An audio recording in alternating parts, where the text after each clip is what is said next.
सो ये guys welcome back to my channel. आज हम करने वाले हैं metals and non metals complete NCR not complete half NCERT line by line explanation with notes. तो पहले हम बात करते हैं फिजिकल प्रॉपर्टीज़ के बारे में ऑफ मेटल्स की। मेटल फिजिकल प्रॉपर्टीज जो हम देख के बता सकते हैं मेटल, ठीक है। जो हम देखते हैं कि मेटल कैसा है तो हम डिफ्रेंशिएट कर सकते हैं मेटल्स एंड नॉन मेटल्स में देखने सिर्फ देख के। पहला कि मेटल्स जो होते हैं बहुत ज़्यादा शाइनी सर्फेस होता है उनका, ठीक है। And this property is called metallic lush, बहुत शाइनी होते हैं मेटल्स, ठीक है। अगर आप मेटल को सैंड पेपर से रब करोगे तो आप बहुत शाइनी हो जाएंगे, ठीक है।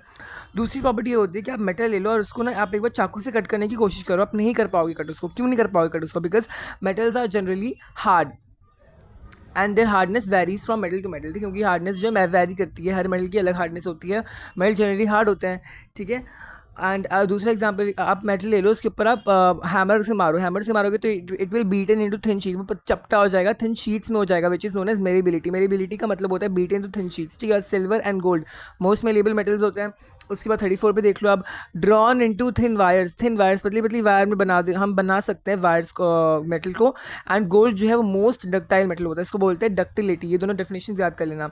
अब यहाँ पे एक बहुत फेमस सी आपकी जो एक बहुत फेमस सी एक्टिविटी है विच इज़ 3.5, वो आपको ध्यान में रखनी होगी। इस एक्टिविटी में क्या हो रहा है कि आपके पास एक मेटल की रॉड है और उसका एक पॉइंट है ए और एक पॉइंट है बी, ठीक है। आपने पॉइंट ए को आप हीट कर रहे हैं, ठीक है। दिस इज ये कंडक्शन ऑफ हीट दिखा रहा है। तो आपने एक पॉइंट ए है उसको आप हीट कर रहे हैं और दूसरा पॉइंट है आपका बी जहाँ पे वैक्स है, वैक्स से एक पिन जुड़ा हुआ है। तो जब आप उसको हीट करोगे क्या होगा, आपको कुछ ऑब्जर्वेशन देखने को मिलेंगे, कुछ कंक्लूजन निकालने को मिलेगा। ऑब्जर्वेशन क्या होगा? ऑब्जर्वेशन ये होगी कि मेटल की जो रॉड है वो पूरी गर्म हो जाएगी और पिन वैक्स पिघल जाएगा और पिन गिर जाएगा। और और और इसकी कंक्लूजन क्या होगा? कंक्लूजन ये होगा, metals are good conductor of electricity, sorry heat, ठीक है।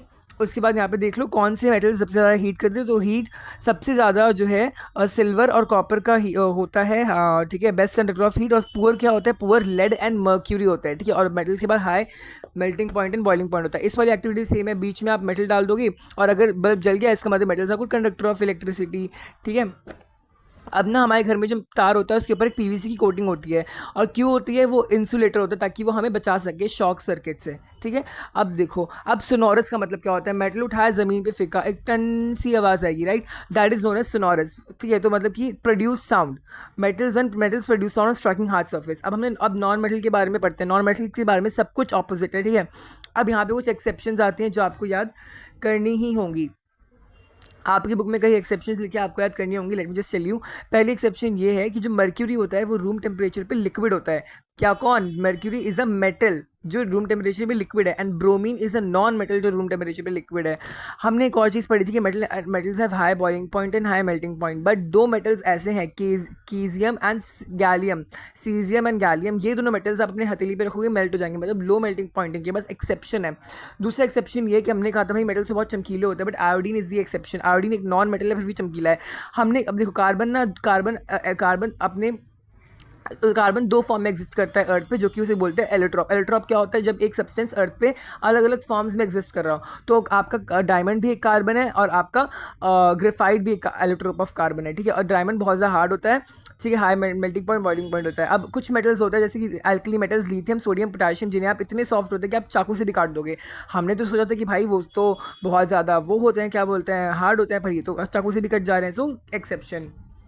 अब आज यहाँ पे क्वेश्चंस पे, यहाँ पे क्वेश्चन लिखा है is a liquid at room temperature, तो मर्क्यूरी आएगा इसका answer. It can be use cut, ठीक है।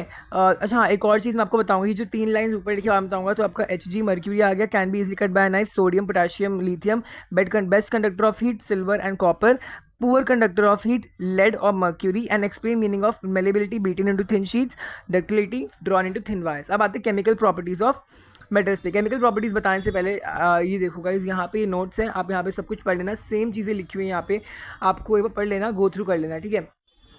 नाउ अब हम पढ़ रहे हैं कि अब मैं आपको बता देता हूँ कि जो ऑक्साइड्स के बारे में बताता हूँ, बिकॉज वो समझना बहुत ज़्यादा ज़रूरी है आप लोगों के लिए। देखो, जो मेटल ऑक्साइड है, जो ऑक्साइड मेटल से बना है, ठीक है, जो ऑक्साइड मेटल से बना है वो ऑक्साइड बेसिक इन नेचर होता है। मेटल से बना हुआ oxide is basic in nature, and non metal से बना हुआ oxide is acidic in nature.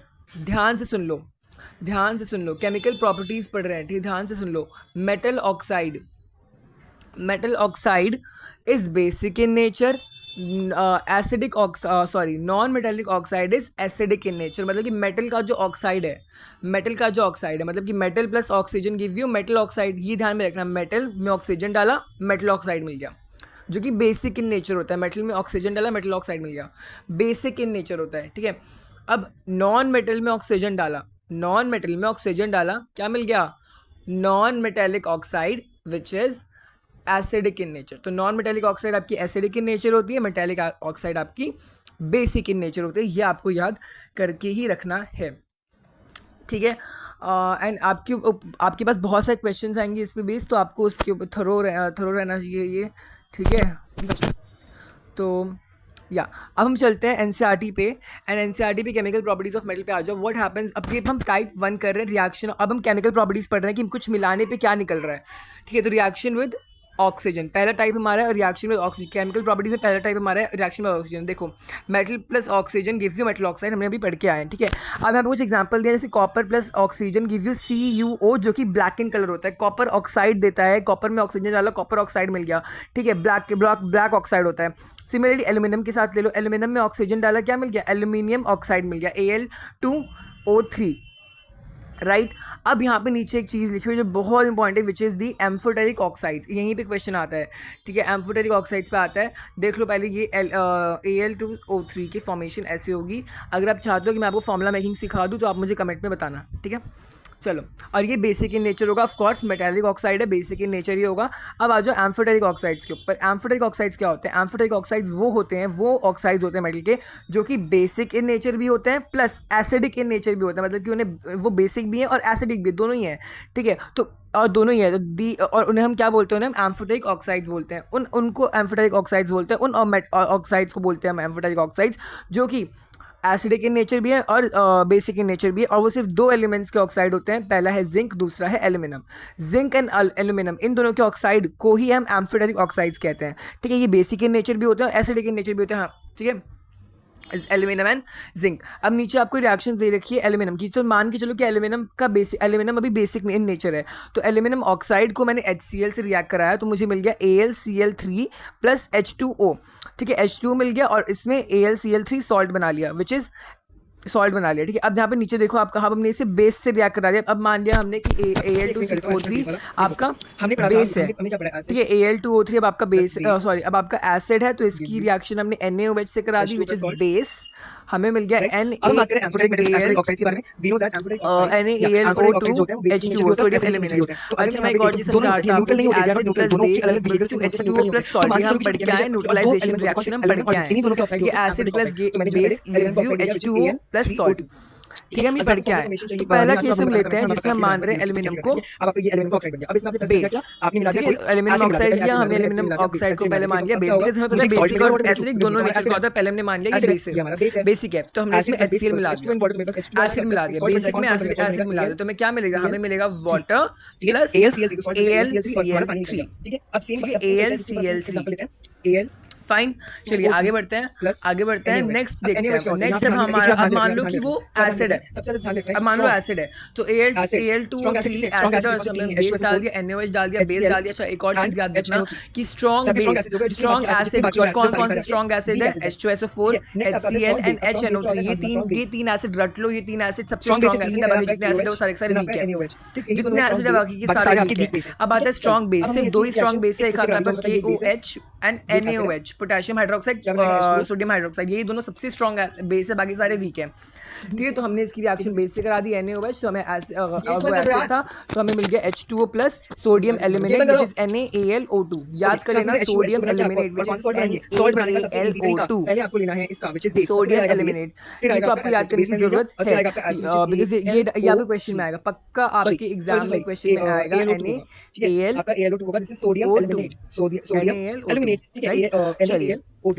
अब देखो कुछ मेटल के ऑक्साइड्स जो होते हैं, वो इनसॉल्युबल इन वाटर होते हैं, देखिए most of the metal oxides are insoluble in water, but कुछ एलिमेंट्स है, कुछ एल्कलीज है, जो कि पानी में डिसॉल्व होकर एल्कली बना देते हैं, एल्कली मतलब बेस इन वाटर, बेस बना देते हैं। फॉर एग्जांपल Na2O, Na2O जो है एक Na2O जो है पानी में जब हम मिलाते हैं पानी में तो पानी में घुल जाता है और वो NaOH बना लेता है। NaOH क्या है? बेस है। K2O मतलब पोटेशियम ऑक्साइड में पानी डालो तो वो क्या बन जाएगा? पानी में घुल के बना लेता है वो KOH। ठीक है, तो सॉल्युबल इन वाटर, कुछ metal oxide soluble in water होते हैं और पानी में मिलकर क्या बनाते हैं? बेस। क्यों? Because they are basic in nature, तभी तो वो एल्कली बनाएंगे, तभी तो बेस बनाएंगे, एसिड थोड़ी ना बना लेंगे। ठीक है, तो ये दोनों रिएक्शंस आपको याद करनी पड़ेंगी। अगर आप याद भी नहीं भी करोगे फिर भी आपको समझ में आ जाएगा, बिकॉज जब हम नेक्स्ट अभी हम जो दूसरा टाइप करेंगे उसके अंदर इसका कंबाइंड फॉर्म है। ठीक है, तो अब देखो आप, इसने NaOH बनाया, इसको भी इसी KOH बना लिया। ठीक है, हाइड्रोक्साइड ओके, और इसमें वाटर रिलीज नहीं होगा, ध्यान रखना, वाटर या H2O कुछ रिलीज नहीं होगा। अब इसमें आपको क्या क्या याद करना है, इसमें आपको बताता हूँ मैं। इसमें आपको ये याद करना है कि मेटल्स जो है, हमें पता है मेटल्स जो है अलग अलग रिएक्टिविटी के मेटल्स होते हैं, रिएक्टिविटी सीट पढ़ते हैं, मतलब हर एक मेटल अलग तरीके से रिएक्ट करता है ऑक्सीजन के साथ। ठीक है, तो वहीं पे लिखा हुआ है कि all metals do not react oxygen at the same rate. ठीक है, तो बहुत different reactivities towards oxygen show करते, सब एक जैसे नहीं करते रिएक्ट। ठीक है, और हमें एक और चीज़ याद रखनी है कि पोटेशियम एंड सोडियम जो है ऑक्सीजन के साथ इतना जल्दी रिएक्ट करते हैं कि वो जो है आग पकड़ लेते हैं, इसीलिए हम लोग उसे केरोसिन ऑयल में डाल के रखते हैं ताकि वो ऑक्सीजन से रिएक्ट ना करे। क्वेश्चन यहीं से बनेगा, तो हमने क्वेश्चन मार्क लगा रखा है, क्वेश्चन यहीं से बनेगा, क्यों रखते हैं केरोसिन ऑयल में? क्यों? बिकॉज ऑक्सीजन के साथ बहुत ज़्यादा रिएक्ट करता है, वाटर के साथ बहुत ज़्यादा रिएक्ट करता है, वर्गसली रिएक्ट करता है, that's why we keep in kerosene oil. अब देखो, अब ना कुछ मेटल्स होते हैं जैसे मैग्नीशियम, एल्यूमिनियम, जिंक, लेड, ये जितने मेटल्स हैं इनके ऊपर ना एक थिक ऑक्साइड की लेयर जम जाती है, जो कि इन्हें फर्दर रस्टिंग से बचाती है। तो ये ऑक्साइड की लेयर क्या करती है? इनको रस्टिंग से बचाती है और इनके ऊपर रस्ट नहीं लगता। ठीक है, रस्ट नहीं लगता, इनको ऑक्सीडाइजेशन से बचाती है। क्या? इनके ऊपर एक लेयर की ऑक्साइड जम जाती है। ठीक है, ये ऑक्सीजन से रिएक्ट करके एक लेयर की ऑक्साइड बना लेते हैं। अब आयरन जो है ये छोड़ दो आप। ठीक है, अब ये ध्यान में रखना, copper does not burn but hot metal is coated with the black coloured layer of copper oxide. Silver and gold do not, हाँ सिल्वर, अब देखो सिल्वर और गोल्ड जो है वो इनर्ट होते हैं। ठीक है, वो ऑक्सीजन के साथ रिएक्ट नहीं करते हैं, इसलिए वो ज्वेलरी बनाने में यूज। क्वेश्चन यहीं से बनेगा कि why they are using jewellery. ठीक है, अब देखो आप एनोडाइजिंग की दो लाइन याद करें। Anodizing the process of forming a thick layer of aluminium develops a thin oxide of layer when expose to air. तो एक्सपोज, जब एल्यूमिनियम एयर में एक्सपोज होता है तो एक थिक लेयर ऑफ ऑक्साइड की बना लेता है, ऑक्साइड की थिक लेयर बना लेता है, जिससे उस पर रस्ट नहीं लगता।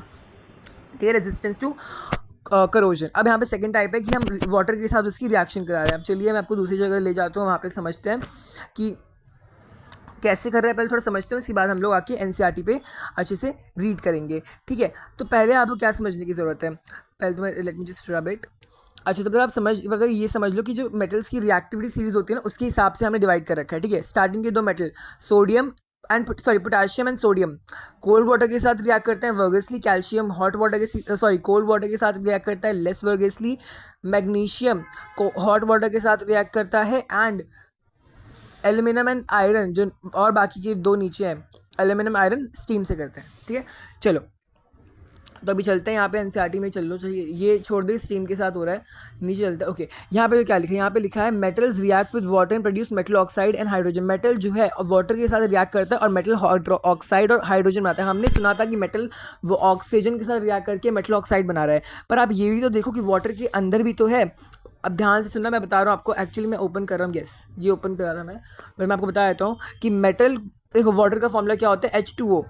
H2O मतलब ऑक्सीजन है, तो मेटल वाटर के अंदर वाले ऑक्सीजन के साथ रिएक्ट करके मेटल ऑक्साइड बना रहा है, और जो बाद में हाइड्रोजन बच गया वो as a by product release हो रहा है। So metal plus H2O gives you metal oxide plus hydrogen. तो मेटल ने जो है यहाँ पे वाटर के ऑक्सीजन के साथ रिएक्ट करके मेटल ऑक्साइड बनाया है और हाइड्रोजन बच गया जो कि एज अ गैस रिलीज हो गया फर्दर। अब फर्दर क्या होता है कि अगर ये मेटल ऑक्साइड जो बना है पानी के अंदर, अगर ये पानी में घुल सकता है, अगर ये पानी में सॉल्युबल है, तो ये पानी में घुल जाएगा और क्या बना लेगा? Metal hydroxide. ठीक है, सो मेटल ऑक्साइड अगर पानी में जो बना है, अगर आप गाइस आपको प्योर एक्सप्लेनेशन चाहिए इस वाली पार्ट की जिसमें कन्फ्यूजन आती है थोड़ी सी, आप जाके मेरा शॉर्ट देख लेना, लिंक मैं डिस्क्रिप्शन में दे दूंगा। ठीक है, अब देखो, अब जो मेटल ऑक्साइड बना, अगर ये पानी में डिजॉल्व हो, पानी में सॉल्युबल है, पानी में घुल सकता है, तो ये पानी में घुल के मेटल हाइड्रोक्साइड बना लेगा और H2O गैस रिलीज नहीं होगी। ठीक है, H2O गैस रिलीज नहीं होगी। Metal oxide plus water give you metal hydroxide, जो कि आपका बेसिक इन नेचर होता है, एल्कली होता है। ठीक है, सो फॉर एग्जांपल पोटाशियम का एग्जांपल लेते हैं। Potassium plus water give you K2O which is potassium oxide plus H2। ये तो नॉर्मल है। फिर देखो K2O जो कि हमारा पोटाशियम ऑक्साइड था, अगर हमने पानी में घोल दिया उसे H2O, तो क्या बनाएगा? वो KOH बना लेगा which is a base, which is a very strong base. Now और वो हीट एनर्जी भी रिलीज़ करेगा।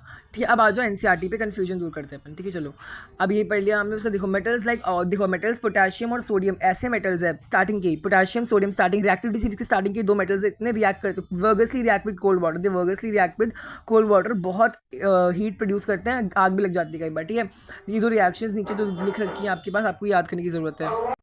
तो गाइस इन रिएक्शंस में आपने मेटल को वाटर के साथ मिलाया, आपको क्या मिल गया? आपको मेटल हाइड्रोक्साइड मिल गया। अब बच्चे बोलेंगे हमें तो पता था कि मेटल ऑक्साइड मिलेगा। हाँ, मेटल ऑक्साइड मिलेगा, पर देखो जिस कंटेनर में पानी में आपने वो डाला था मेटल, उसमें मेटल ऑक्साइड बना उसी पानी के अंदर, फिर उसी पानी के अंदर वो घुल गया और उसने CaOH बना, तो मतलब KOH उसने तब बनाया, और इसमें हाइड्रोजन KOH के साथ रिलीज नहीं हुई है, ये हाइड्रोजन पहले वाली हाइड्रोजन है जो ऑक्साइड के साथ रिलीज हुई थी, गायब नहीं हो गई, वहीं पे है। ठीक है, इसलिए हमने प्लस H2O लिखा है। ओके, याद रखना। ठीक है, और उसके बाद देखो रिएक्टिविटी सीरीज में नेक्स्ट आता है कैल्शियम। ऐसे पोटेशियम सोडियम कैल्शियम। अब कैल्शियम जो आ रहा है ये भी कोल्ड वाटर के साथ ही रिएक्ट करता है, बट ये लेस वॉलेंट होता है। ठीक, कोल्ड वाटर के साथ रिएक्ट करता है आपका, पर क्या होता है? लेस वॉलेंट होता है। ठीक है, कोल्ड वाटर से उसके बाद देखो आप, मैं बताता हूँ आपको, कैल्शियम में आपने पानी डाला, ठीक है, H2O डाला, क्या बन गया? Calcium hydroxide CaOH whole twice plus H2। ठीक है, ये जो हमें कैल्शियम हाइड्रोक्साइड मिले, पानी ऑक्साइड, पहले कैल्शियम ऑक्साइड था, पानी में घुल गया, CaOH बना दिया। ठीक है, और ये हमारा हाइड्रोजन गैस ऑक्साइड के वक्त रिलीज हुई थी, अभी भी है। ठीक है, अब जो कैल्शियम होता है ना आपका, जो कैल्शियम होता है पानी के ऊपर फ्लोट करने लग जाता है। यहीं से क्वेश्चन आता है व्हाई इट फ्लोट्स, बिकॉज क्या होता है जब इसने ऑक्साइड ने हाइड्रोजन गैस रिलीज की थी, तो क्या हुआ? वो हाइड्रोजन गैस मेटल के सर्फेस पे चिपक गई और उसको ऊपर ले गई, बबल्स ऊपर मेटल के ऊपर चिपक गए और ऊपर ले गए। मैग्नीशियम क्या करता है? मैग्नीशियम हॉट वाटर के साथ रिएक्ट करता है और बहुत और ये भी फ्लोट करने लग जाता है। ठीक है, बबल्स के कारण। ठीक है, अब आते हैं नीचे 2 रिएक्शन। अब aluminium and iron. Aluminium and iron ये पानी के साथ रिएक्ट नहीं करती, पानी के फॉर्म मतलब कि वो वाटर वेपर के साथ रिएक्ट करते हैं। किसके साथ रिएक्ट करते हैं? Water vapour. देखो मैं आपके लिए हाईलाइट भी कर दिया है मैंने। ठीक है, तो आप एनसीईआरटी में हाईलाइट करते रहना साथ के साथ। अच्छा, 2 रिएक्शन नीचे दे रखी हैं, याद करने की जरूरत है। स्टीम के साथ रिएक्ट करते हैं, यहाँ पे H के बगल में आप वाटर के बगल में G गैस जरूर लगाना। सो Al प्लस H2O गैस के फॉर्म में will give you Al2O3 plus hydrogen gas. ठीक है, oxide plus hydrogen gas release कर दिया इसने। ठीक है, ये तो पानी में घुलेगा नहीं, बिकॉज पानी में तो हमने डाला ही नहीं इसको, हम तो पानी गैस के फॉर्म में दे रहे हैं। फिर iron plus H2O gives you Fe3O4 which is 4 H2O, और Fe3O4 किस फॉर्म में है? Fe3O4 FeO इंटू Fe2O3 या Fe2O3 के फॉर्म में। Now what happens when metal react with dilute acids? अभी थर्ड फॉर्म है हमारा डाइल्यूट एसिड वाला, पर आप एक बार देख लो। हाँ, डाइल्यूट एसिड वाला थर्ड फॉर्म है। अब इसमें क्या हो रहा है, ध्यान से सुनना। मेटल जब डाइल्यूट एसिड के साथ रिएक्ट करेगा तब वो सॉल्ट एंड हाइड्रोजन बनाएगा। याद रखना, मैंने मेटल ऑक्साइड नहीं कहा है, न्यूट्रलाइजेशन रिएक्शन नहीं होगी, मैंने मेटल कहा है। अगर मेटल ऑक्साइड डालता तब न्यूट्रलाइजेशन रिएक्शन हो जाती, पर मैंने सिर्फ और सिर्फ मेटल कहा है। तो metal plus acid give you salt and hydrogen, salt and hydrogen. ठीक है, आप इसका एग्जाम्पल मुझे कमेंट में लिख के बताना। बहुत सारे एग्जाम्पल्स, आप CU का एग्जाम्पल ले लो। CU plus HCl give you CuCl2 plus hydrogen. ठीक है, अब यहाँ पे एक पैराग्राफ है जो सबसे इंपॉर्टेंट पैराग्राफ है कि एग्जाम में आता ही आता है विच इज़ HNO3 वाला। अगर आप हाइड्रोजन गैस, अगर आपने किसी मेटल की रिएक्शन HNO3 से रिएक्ट करवा दी तो वो हाइड्रोजन गैस नहीं रिलीज करेगा, वाटर रिलीज करेगा। क्यों? क्योंकि जब वो हाइड्रोजन रिलीज करेगा तो HNO3 जो है ना, HNO3 is a strong oxidising agent, strong oxidising agent, ये रट लो ये वर्ड, स्ट्रॉन्ग ऑक्सीडाइजिंग एजेंट।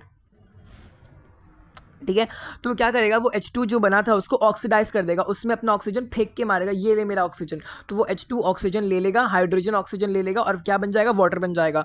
ठीक है, इसलिए वो हाइड्रोजन गैस रिलीज नहीं करेगा और खुद क्या हो जाए? खुद it will reduce into oxides of nitrogen which is N2O, NO and NO2। ठीक है, पर मैग्नीशियम एंड मैग्नीज ये दो ऐसे मेटल है, ये याद रख लो, मैग्नीशियम एंड मैग्नीज ये दो ऐसे मेटल है, इतने मतलब वो ऑक्सीडाइजिंग एजेंट है, रिड्यूसिंग एजेंट है। तो ऑक्सीडाइजिंग एजेंट भी मिल गया, रिड्यूसिंग एजेंट भी मिल गया, मिलके क्या बनाया? जीरो, मतलब कि रिएक्शन नॉर्मली होगी। So magnesium and manganese react with very dilute HNO3 to evolve H2O gas. सिर्फ इन दोनों के केस में ही H2O गैस निकालता है HNO3। क्यों?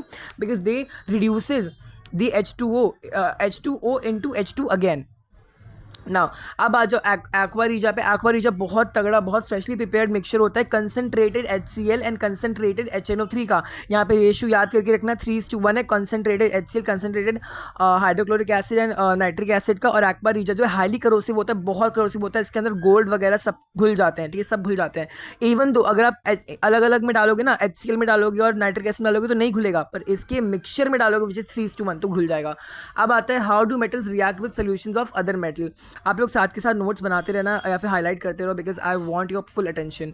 अब कैसे मेटल्स जो है रिएक्ट कर रहे हैं खुद के मेटल दूसरे मेटल के salt, for example Zn plus FeSO4, ये डिस्प्लेसमेंट रिएक्शन हो रही है। तो आपको क्या मिलेगा? आपको मिलेगा ZnSO4 प्लस Fe, मतलब एक मेटल दूसरे मेटल के सॉल्ट वर्जन से रिएक्ट कर रहा है, ठीक है, और उसको डिस्प्लेस कर रहा है। क्यों? रिएक्टिविटी सीरीज में आ गई। तो ये देखो यहाँ बस इतना चीज़ याद रखना है आपको।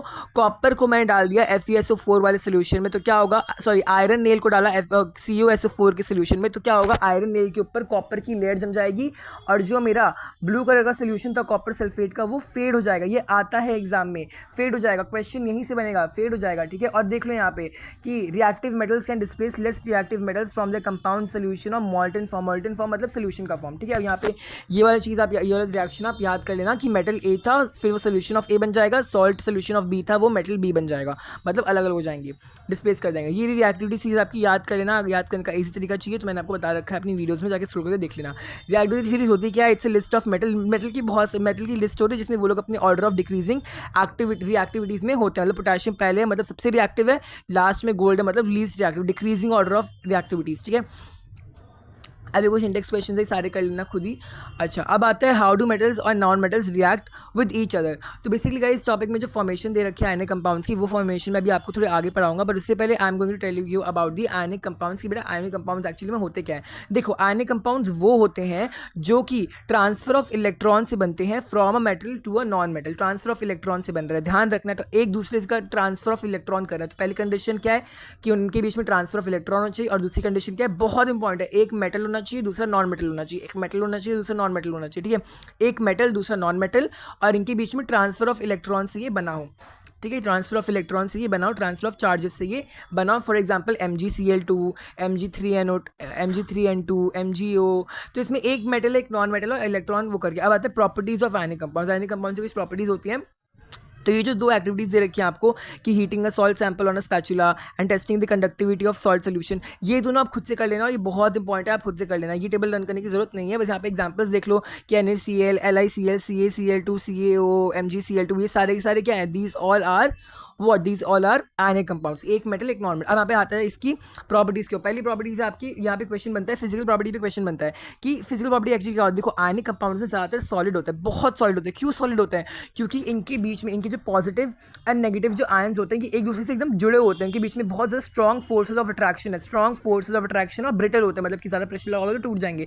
जैसे कि नमक है, नमक तो पहले से ही दरदरा होता है, पर टेबल सॉल्ट ले लो, उसके प्रेशर लगाओगे वो टूट जाएगा, ठीक है। अब इसका नेक्स्ट आता है melting and boiling point. Question melting and boiling point से ही बनता है।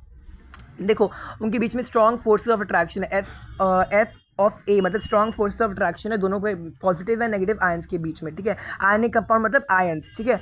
Melting and boiling point, ionic compound जो होता है ना कि बहुत हाई मेल्टिंग और हाई बॉइलिंग पॉइंट होती है, क्योंकि पार्टिकल्स एक दूसरे से बहुत ज़्यादा चिपके होते हैं, राइट। तो बहुत सारी हीट चाहिए ताकि पार्टिकल्स को एनर्जी मिले, ठीक है, ताकि पार्टिकल्स को एनर्जी मिले और उनकी काइनेटिक एनर्जी बढ़े और एक दूसरे से वो अलग हो जाए, ठीक है, अलग हो जाए, और उनकी और वो जो है मेल्ट होना स्टार्ट कर जाए। तो बेसिकली बहुत ज़्यादा हीट चाहिए होती है इनके बॉन्ड को तोड़ने के लिए, इनके इंटर आयनिक अट्रैक्शन को तोड़ने के लिए, ठीक है। देखो, जैसे कि दो आपके पास है ये पार्टिकल्स जुड़े हुए एक दूसरे से एकदम, अब इसने हीट करा तो एनर्जी आ गई इन दोनों में, एनर्जी जैसी ही वाइब्रेट करना स्टार्ट हो गया, जैसे ही वाइब्रेट करना स्टार्ट हो गया एक दूसरे से अलग हो गए, ठीक है। तो मेल्टिंग और बॉइलिंग पॉइंट ऐसे होता है, मेल्ट कर सकते हैं। अब नेक्स्ट आ रहा है सॉल्युबिलिटी। सॉल्युबिलिटी क्वेश्चन नहीं बनता, पर देखो, आयनिक कंपाउंड्स को इलेक्ट्रोवेलेंट कंपाउंड्स भी कहते हैं, इलेक्ट्रोवेलेंट कंपाउंड्स भी कहते हैं, ठीक है। और ये जनरली सॉल्युबल इन वाटर, तो बहुत जल्दी सॉल्युबल इन वाटर होते हैं, और कुछ देखो ध्यान से सुनना, आयनिक कंपाउंड्स वाटर के अंदर सॉल्युबल होते हैं, ठीक है। Ionic compounds are soluble in water and they are insoluble in organic compounds. Organic वाले में इनसॉल्युबल, जैसे केरोसिन हो गया, अल्कोहल हो गया, पेट्रोल हो गया, इन सब में इनसॉल्युबल है, ऑर्गेनिक वाली चीज़ों में इनसॉल्युबल है। नाउ कंडक्शन ऑफ इलेक्ट्रिसिटी, अब बहुत इंपॉर्टेंट ये से क्वेश्चन बनता है, कंडक्शन ऑफ इलेक्ट्रिसिटी पक्का क्वेश्चन बनता है। क्या क्वेश्चन बनता है, ध्यान सुनना। ये क्वेश्चन बनता है कि देखो, the conduction of electricity through a solution involves the movement of charge particles. हमें पता है कि कंडक्शन कराने के लिए चार्ज पार्टिकल्स की मूवमेंट चाहिए, बट आयनिक कंपाउंड्स में इतना ज़्यादा वो एक दूसरे से जुड़े होते हैं कि बीच में स्पेस ही नहीं होता चार्ज को जाने के लिए, बीच में स्पेस ही नहीं होता चार्ज को जाने के लिए। तो क्या तो इसीलिए आयनिक कंपाउंड जो है जब सॉलिड होते हैं तो वो इलेक्ट्रिसिटी को कंडक्ट नहीं करते हैं, पर जब वो वाटर के फॉर्म में होते हैं, जब वाटर में घुले होता है, जब वो मोल्टन फॉर्म में होता है, मोल्टन वर्ड याद करना, मोल्टन फॉर्म में होता है, मोल्टन स्टेट में होता है, तब वो इलेक्ट्रिसिटी को क्या करते हैं, इलेक्ट्रिसिटी को कंडक्ट कराते हैं मोल्टन फॉर्म में। एंड किस फॉर्म में नहीं कराते, किस फॉर्म में नहीं कराते, सॉलिड फॉर्म में नहीं कराते। क्यों? बिकॉज पार्टिकल्स एक दूसरे से बहुत चिपके होते हैं और मोल्टन फॉर्म में उनके बीच में स्पेस आ जाता है और वो फिर आराम से चार्ज फ्लो कर जाते हैं। ठीक है, यहाँ पे आप नोट्स देख लो, ये सारे नोट्स आपको जो मैंने पढ़ाया वो सब इसके अंदर लिखा हुआ है शॉर्ट में, तो आप इसको एज ए रिविजन नोट्स मान सकते हो। ठीक है, ये मैंने कहीं से लिया है ऑनलाइन, आप देख लेना। ठीक है, आई एम नॉट सेइंग कि मैंने बनाया है, ऑनलाइन से लिया है मैंने, प्रशांत भैया का है शायद, आई डोंट नो, मुझे मिल गया, मैंने बस डाल दिया कि मुझे अच्छा लगा। ठीक है, तो आप देख लो यहाँ पे मैंने सब कुछ जो है reaction with salt, reaction with non metallic elements. ठीक है, तो आप एक बार पढ़ लेना ये। उसके बाद metals react with non metal elements to form compounds, या हाँ सही है। चलो चलो आगे बढ़ते हैं। नेक्स्ट यहाँ पे देख लो आप, यहाँ पे भी एक्सप्लेनेशन दे रखी है एक्टिविटी की, पढ़ लेना। यहाँ पे रिएक्टिविटी सीरीज दे रखी है, आप इसे भी एक बार देख लेना। ठीक है, चलो अब यहाँ पे देखो, यहाँ पे नॉन मेटल्स की फिजिकल प्रॉपर्टीज़ और केमिकल प्रॉपर्टीज़ बता रखी है, नाइस। यहाँ पे आयनिक कंपाउंड्स के बारे में बता रखा है, वेरी गुड। आप देख लेना, वही सेम चीज़ लिखी। फॉर्मेशन में भी आपको सिखाऊंगा। ठीक है, चलो चलो let's get straight to the formation of ionic compounds. तो गाइस अब हम लोग पढ़ने लग रहे हैं formation of ionic compounds. Ionic compounds बनते कैसे, आपको एग्जाम में देंगे फॉर्मेशन ऑफ NaCl समझाओ, तो आपको बताना पड़ेगा कैसे समझाते हैं। इसमें कुछ कॉन्सेप्ट्स लग रहे हैं, वो सारे कॉन्सेप्ट्स अगर आपको चाहिए वीडियो मैं बना के डाल दूंगा अलग से। ठीक है, अगर समझ में नहीं आ रहा इलेक्ट्रॉनिक कॉन्फिगरेशन क्या होता है, एटॉमिक नंबर क्या होता है, आप मुझे बताना, मैं उसकी अलग से वीडियो बना के डाल दूंगा। और मैं इसमें आपको 2 एग्जाम्पल समझाने वाला हूँ, और एक एग्जाम्पल मैं आपको MgCl2 का जो बुक में लिखा है वो मैं आपको बाद में आपको शॉर्ट में समझा चुका हूँ। Let's see. तो पहले करने के लिए आपको यहाँ पे सोडियम, आपको यहाँ पे सोडियम लिखना है Na। ठीक है, Na लिखा आपने, उसके बाद आपको इस नीचे इसकी कॉन्फिगरेशन लिखनी है, विच इज 281। ठीक है, आपको नहीं पता ये क्या होता है, आप मुझे बताओ नीचे, मैं आपको समझा दूंगा कि मैं अपनी वीडियो बना दूंगा शॉर्ट में कि कैसे ये सारे बेसिक कॉन्सेप्ट जिससे आप ये सॉल्व कर सकते हो। ठीक है, अब आपने कॉन्फिगरेशन लिख दिया, आपको ये लगाना है। अब ध्यान से सुनो, अब आपने क्या नाम है इसका, आयनिक कंपाउंड्स। आयन मतलब कि चार्ज, आयन मतलब क्या होता है, चार्ज। क्या यहाँ पे कोई चार्ज दिख रहा है Na के ऊपर? Na के ऊपर तो कोई चार्ज ही नहीं है। तो हम क्या करेंगे, अब देखो इसको अपना ऑक्टेट पूरा करना है, because every element wants to become stable, every element wants to become stable, every element stable बनना चाहता है। तो हर एक एलिमेंट जो है स्टेबल बनना चाहता है, और इसीलिए जो है वो चाहता है कि उसका ऑक्टेट मतलब कि आउटर मोस्ट शेल, ये जो है ये लास्ट वाला जो शेल होता है, ये लास्ट वाला जो शेल होता है, ये जो शेल होता है, ये लास्ट वाला शेल जो होता है, ये कंप्लीट हो जाए, वो ये चाहता है। तो वो चाहता है कि इसका लास्ट वाला शेल जो है वो कंप्लीट हो जाए। ठीक है, तो क्या करेगा ये अपना Na क्या करेगा, अपना एक इलेक्ट्रॉन जो है वो लूज कर देगा। तो ये प्लस एक इलेक्ट्रॉन लूज कर दिया उसने, और ये पॉजिटिव चार्ज गेन कर लेगा। Since we know that electron number of electron is equal to number of proton is equal to atomic number. ठीक है, अब उसके बाद क्या होता है, ये होगा, ये समझ में आ गया आपको। फिर अब हम बात करेंगे Cl के बारे में। Cl लिखा आपने, कॉन्फिगरेशन लिख दो। अब क्या होगा यहाँ पे, Cl अब क्या देखो यहाँ पे, अब Cl के पास सिर्फ और सिर्फ 7 है, इसको एक और चाहिए अपना ऑक्टेट पूरा करने के लिए। तो क्या करेगा ये, बस एक इलेक्ट्रॉन लेगा ताकि इसका ये 7 8 बन जाए, और जब 7 8 बन जाएगा तब इसके ऊपर एक नेगेटिव का चार्ज आएगा और इसकी कॉन्फिगरेशन बन जाएगी 288। ये बन गया आपका 28। इसने एक लूज कर दिया, इसने गेन करा, दैट्स व्हाई 288 बन गया। अब एक चीज समझते हैं, डॉट स्ट्रक्चर। देखो कोई भी एलिमेंट का डॉट स्ट्रक्चर क्या होता है, ध्यान से समझना। डॉट स्ट्रक्चर का मतलब होता है कि आपका एलिमेंट, आप पहले यहाँ पे लिख दो। फॉर एग्जांपल बना रहा हूँ कार्बन का आपने लिख दिया। कार्बन की कॉन्फिगरेशन क्या होती है, कार्बन का एटॉमिक नंबर होता है, बोरॉन कार्बन 6 होता है, मतलब कि 2 4। ठीक है, 2 and 4। अब क्या होता है कि डॉट स्ट्रक्चर में हम क्या करते हैं, हम इसके 4 साइड्स है, 1 2 3 4। तो हम क्या कर रहे हैं, 4 साइड्स है। ठीक है, हम क्या कर रहे हैं, हर साइड पे आपका 2 आ सकता है, हर साइड पे आपके 2 डॉट्स आ सकते हैं। तो 2 डॉट सकते हैं, राइट। हम ये डॉट कैसे लगाते हैं, these dot are known as electrons. और ये इलेक्ट्रॉन्स कौन से इलेक्ट्रॉन्स होते हैं, जो आउटर मोस्ट शेल में, जो लास्ट वाली शेल में इलेक्ट्रॉन्स जितने बचे होते हैं उन्हीं को लिखते हैं। जैसे 4 इलेक्ट्रॉन बचे हैं तो 1 2 कहीं भी लगा दो, बट 2 के पेयर्स में लगाना। ठीक है, ऐसे यू कैन नॉट डू, आप ऐसे नहीं कर सकते। आप एक सेकंड जो आप इसको ऐसे ही लिख सकते, ऐसे नहीं लिख सकते आप, दिस इज रॉन्ग, आपको इसको ऐसे लिखना पड़ेगा। ठीक है, चलो, और you can also write it as this also, और दिस ऑल्सो। ठीक है, तो आप कैसे भी लिख सकते हो। अब एक और एग्जांपल लेते हैं Na के में एक इलेक्ट्रॉन था, तो आपने बस एक डॉट लगा दिया, एक डॉट यहाँ पे लगा दिया। ठीक है, आप क्या इसका ले लो, इसमें 7 इलेक्ट्रॉन थे, मतलब 1 2 1 2 1 2 और 1 7 हो गए, 7 इलेक्ट्रॉन हो गए। This is known as electron dot structure.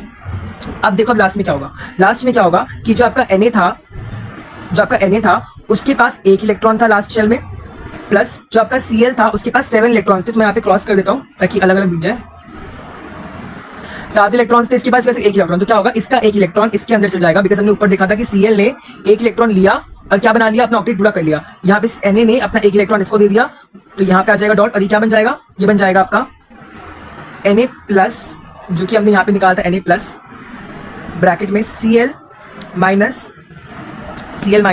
But एक चीज यहाँ पे आपको याद रखनी पड़ेगी कि इसका 1 इलेक्ट्रॉन यहाँ जा चुका है, मतलब इसमें कोई भी डॉट नहीं बचा, पर इसमें डॉट्स हैं, तो डॉट्स आप लगा दो, which is equal to NaCl। तो आई होप आपको समझ में आया होगा। अब मैं आपको खुद ही समझा देता हूँ एक और का, विच इज Na2O, Na लिख दो पहले फटाफट। अब देखो यहाँ पे इस 2 का मतलब क्या होता है, इस 2 का मतलब होता है 2 एटम्स इक्वल टू 1 मॉलिक्यूल, मतलब 2 एटम मिलके 1 मॉलिक्यूल बना रहे हैं, 2 सोडियम के मेटल मिलके 1 मॉलिक्यूल बना रहे हैं, इसका मतलब ये, ठीक है। तो आप सिंपली आपको वैसे ही स्टार्ट करना, आपने Na लिखा, 281 लिखा, Na पे प्लस चार्ज डाला और प्लस 1 इलेक्ट्रॉन से लूज कर दिया। अब आ जाओ ऑक्सीजन के ऊपर, ऑक्सीजन कॉन्फिगरेशन 26, क्या करा इसने, ऑक्सीजन को 2 इलेक्ट्रॉन चाहिए, तो ऑक्सीजन प्लस 2 इलेक्ट्रॉन्स क्या बनाएगा ये, O2 माइनस, ठीक है, O2 माइनस कर लिया इसने, O2 माइनस ही होगा ना, ठीक है। अब क्या बन रहा है, अब इसको एंड में कैसे लिखेंगे, ध्यान सुनना। Na कितना था, Na 2 Na थी, मतलब कि आपके पास 2 Na एंड Na, आपके पास 2 Na, क्यों यहाँ पे 2 लिखा हो, 2 मतलब कि 2 एटम ऑफ सोडियम मिलके 1 मॉलिक्यूल बना रहा है, तो 2 एटम ऑफ सोडियम है, मतलब कि 1 डॉट यहाँ पे 1 डॉट यहाँ पे, प्लस आपके पास सिर्फ सिर्फ 1 ऑक्सीजन है, विच इज दिस वन। कितना था, 6 था, तो 1 2 3 4 5 6। अब देखो, अब यहाँ पे आ जाएगा 1, यहाँ से यहाँ पे आ जाएगा, इसका पूरा का पूरा सर्कल कंप्लीट हो चुका है। अब फिर क्या बनाएगा, ये बनाएगा आपका Na का प्लस, परसेंस 2 थे, दैट्स वाई यहाँ पे आ जाएगा 2 ब्रैकेट, ऑक्सीजन यहाँ पे 2 1 2 1 2 1 2 1 2 नेगेटिव चार्ज, ठीक है, which is equal to Na2O। So guys you can see here कि मैग्नीशियम MgCl2 का फॉर्मेशन कैसे हो रहा है, उसने कैसे इलेक्ट्रॉन Mg2 प्लस और 2 इलेक्ट्रॉन्स, फिर इसकी कॉन्फिगरेशन नीचे लिखी हुई है, फिर Cl का, कि यहाँ पे आप गाइस आपका MgCl2 होता है, इसीलिए Cl के पास 2 है, मतलब 2 एटम ऑफ Cl मिलके 1 बना रहे हैं, इसलिए यहाँ पे 2 Cl लिखा हुआ है, Cl के 2 एटम है, 2 Cl लिखा हुआ है, और Mg तो 1 ही था, तो 1 लिखा हुआ है, इसका 1 इलेक्ट्रॉन ऊपर 1 इलेक्ट्रॉन नीचे चल गया, और इसने ऐसा बना लिया, यहाँ पे लास्ट में 2 इसलिए बिकॉज उसने लाइक मतलब 2 था, ठीक है। यहाँ पे NaCl जो मैंने बताया आपको, वो आप मुझे कमेंट में MgO का लिख के बताना, ठीक है। So I hope you enjoyed this video. कुछ भी अगर आपको डाउट हो तो प्लीज नीचे पूछ लेना, और आपको कुछ भी चाहिए एक्स्ट्रा मटेरियल प्लीज मुझसे नीचे पूछते रहना, I will reply your answers as soon as possible, right? As soon as possible. And I hope you enjoy this video. Thank you so much for watching this video. Please like, share, comment and subscribe this channel. Bye.